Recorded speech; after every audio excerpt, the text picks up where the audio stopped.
Romy Halfweeg, event manager at Courage and BAFTA Juror for new IP. Thanks, Romy, for joining us. Thanks for having me. I have some questions for you.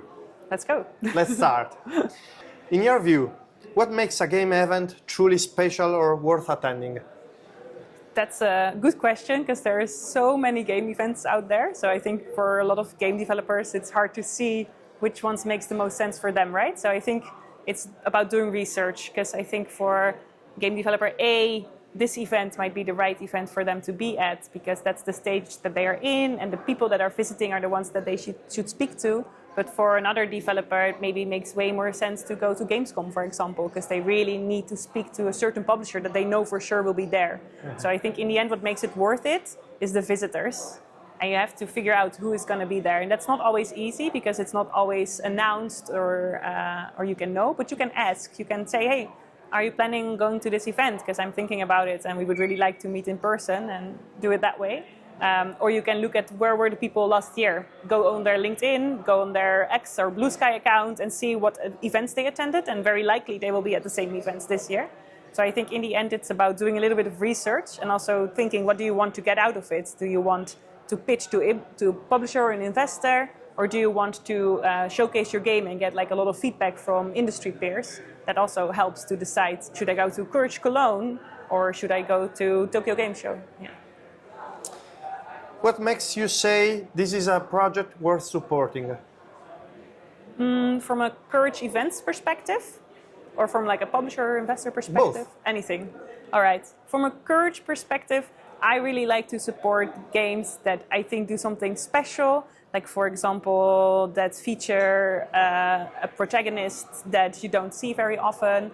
Or from a team that's from a country that is not very big in games and we don't have a lot of products from there yet, games from there yet, and I think it's really important to support those specifically because we need to have as much like diversity in games, not just like people making games and the subject of games, but also cultural diversity. I think super important. So I like to support those, and of course I like to support games that do something a little different or that are a little quirky or a little weird and try something new and give them a chance to also shine and get a stage.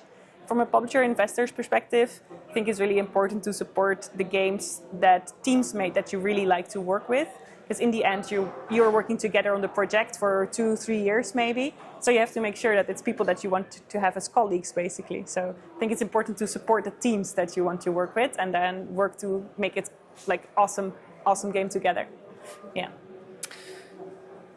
It's not easy for indie teams to stand out. What advice would you give to those looking for visibility or support? This is super hard and I don't have the golden formula or anything like that. I think in the end it's about doing a lot of community work early on. If you can, make sure you have a Steam page. So as soon as people hear about your game and they think, oh, that sounds kind of cool, that they can actually find it online and that they can wishlist it. You can have itch.io page. A lot of games get a lot of traction there. Post your prototypes, post your demos, gameplay, trailers are super important, more so than a game trailer, like really put your gameplay out there, make sure people can play it, can try it out, and can fall in love with your game early on. I think that that's really the most important thing to do. And then other things you can do to stand out is, do go to events when you can, but they are really expensive. So make sure, like I said before, do your research so that you go to the ones that have the most value for you. And network, like talk to a lot of people, like talk to me, and maybe I'm not the right person for your game, but maybe I know another person. I'm like, oh, actually you should talk to this person. I know that they will love this game and I can make an introduction. A lot of game industry networking and deals happen because I know somebody who, so don't underestimate the power of networking. Totally true. And what does it mean to have courage in today's game industry? Yeah, so we are called Courage Events for a reason, right? We think it shows courage to show your game to the world. For a lot of indie devs, this is like a very special passion project for them. Very often it's about themes that are very important to them. Like we saw today a game about anxiety disorder, for example. So something that's very close to heart, or a game about growing up, which are quite sensitive topics maybe for people to talk about, and then they put it in something that's super creative and cool, and they show it to the world, and that shows a lot of courage. I think that that's very brave to do, and so that's why we decided to to name the event Courage Events, because it's like super courageous to bring your game out there and also to try to be an indie developer, which is not the easiest spot you can take, but you want to do it.